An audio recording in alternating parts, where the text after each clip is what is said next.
কি শাশুড়ি মারা রেডি তো? সামনেই তো চলে এলো জামাই ষষ্ঠী। আর জামাইকে এরকম ঠান্ডা ঠান্ডা ম্যাঙ্গো কুলফি বানিয়ে কিন্তু খাওয়াতেই হবে। কি করে বানাবে চিন্তার কোনো কারণে, আমি শিখিয়ে দিচ্ছি। প্রথমেই কাজু, কিশমিশ আর আলমন্ডগুলোকে কুচো কুচো করে কেটে নেবে।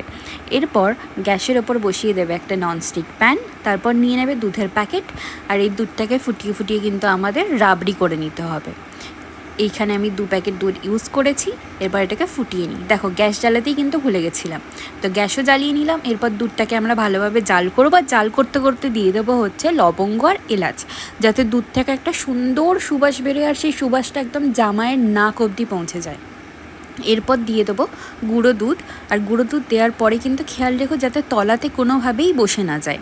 এরপর দিয়ে দেবো সেই কুচানো নাটসগুলো, দিয়ে ভালোভাবে এটাকে কিন্তু আমরা মিক্স করব যতক্ষণ না শাশুড়ি মায়ের হাতে ব্যথা হয়ে যায়।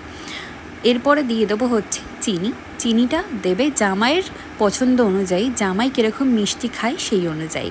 তো আমাদের কিন্তু রাবড়ি এখানে রেডি হয়ে গেল। এরপর কেটে নেবো আম।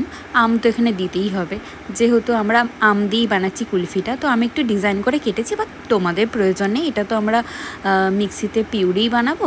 তো আমি কিন্তু একটা তালি মারবার কিন্তু পিউরি হয়ে যাবে, তোমরা এরকমভাবে ম্যাজিক করে করে নিতে পারো। তো এবার সেই রাবড়িটার সাথে আমরা এই পিউরিটা ভালোভাবে মিক্স করব যতক্ষণ না শাশুড়ি মায়ের হাতের ব্যথাটা দ্বিগুণ হয়ে যায়। যত ব্যথাটা বাড়বে তত কিন্তু কুলফির টেস্টটাও বাড়বে। ভালোভাবে এটা মিক্স করে নেওয়ার পরে এবার শাশুড়ি মা করবে অপারেশন। আমের ভেতর থেকে কিন্তু আটিটাকে টেনে হিঁচড়ে বার করতে হবে, যাতে আমের গায়ে কোনো রকমেরই আঘাত না লাগে। আঘাত লাগলেই কিন্তু আমের ভেতর থেকে কিন্তু রক্তক্ষরণ হওয়া শুরু হয়ে যাবে। তো সেটা তো আমরা চাই না। তো এই যে টেনে হিঁচড়ে ভালোভাবে এটা বার করে নেওয়া হয়ে গেছে। এরপরে আমরা যে রাবড়িটা বানালাম সেটা কিন্তু আমের ভেতরে আস্তে আস্তে দিয়ে দিতে হবে। আমের মাথাটা কিন্তু ফেলবে না, এটা আমরা কিন্তু ওপরে চাপা দিয়ে দেবো। এখানে একটা বানানো হয়ে গেছে, এখানে এটা সেকেন্ড বানাচ্ছি। কেন, জামাই মেয়ে দুজনকেই তো দিতে হবে, নয়তো আবার মেয়ের তো রাগ হয়ে যাবে, বলবে শুধু জামাইয়ের জন্যই বানিয়েছো মা, আমার জন্য বানাওনি। তো এটা ফ্রিজে দিয়ে দিলাম। এবার দিয়ে দেওয়ার পরে এটা যদি আগের দিন তোমরা বানিয়ে রাখো না, এটা খুব ভালো হয়।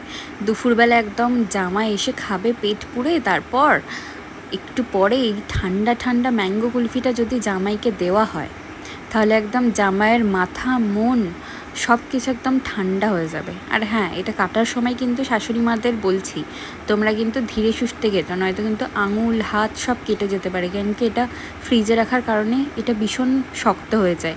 তাই আগে থেকে সাবধান করে দিলাম। হাত কাটার পরে বলবে যে তোমার দেখে বানিয়েছি তারপর হাত কেটে গেছে, ওইসব বাবা শুনবো না। জামাই মানুষকে সার্ভ করছি বলে একটু ওপরে কাজু বাদাম দিয়ে দিলাম।